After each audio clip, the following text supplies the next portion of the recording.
Well, Bengaluru witnessed violence like never before last evening in several parts of the city where we saw instances of arson. Police stations were burnt down, vehicles were burnt down, there was vandalism. We're right now at the DJ Halli police station area, wherein you can see how this is one of the police vans that, was in fact burnt down by an angry mob yesterday.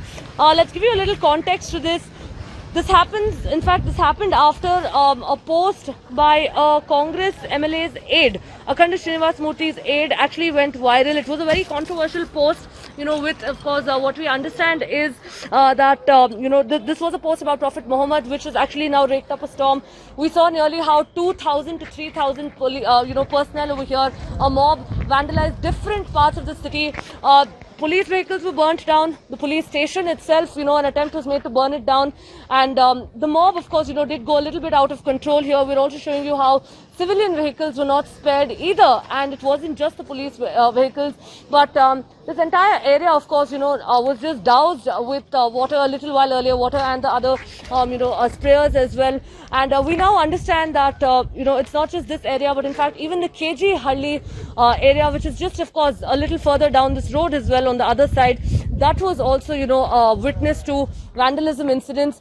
110 people have been arrested so far is what, the police tell us.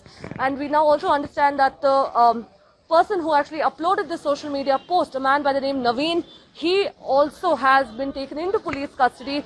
Section 144 has been imposed across Bengaluru, and curfew has in fact, been imposed in this area and the neighboring area of KG Halli as well. So as far as, of course, casualties are concerned, the mob, of course, once it started going out of control, the police were forced to resort to firing tear gas shells. Once they fired tear gas shells and the mob still refused to budge, the cops had to resort to firing, wherein 3 people, have been confirmed dead by the Home Minister of Karnataka, Basavaraj Bommai, and also, by the police commissioner himself, Kamal Pant.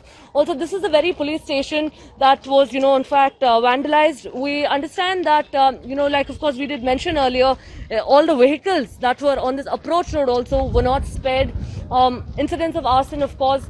And the fact that over here you can see this police station also, it's only now that, it's been barricaded. There's heavy deployment of police around this entire area. We're looking at additional teams also who've been called in from the KSRP, from also the SWAT teams that were present here. And, apart from this also, of course, you have all the concerned teams. So even, till inside the basement of the police station, you can see how the barricades, the chairs, the tables, all of it was, in fact, just vandalized. The DCP's car also was not spared. The glass was smashed. And, something of this kind is what Bengaluru has never actually, witnessed, of course, in the past. And now that, of course, this has actually come to light, we'll have to wait and see as to how the police manages to maintain the calm. Thankfully, no incidences of violence have been reported from the morning, but we have to wait and see through the day how the police controls the situation. Definitely a daunting task that lies ahead of them now.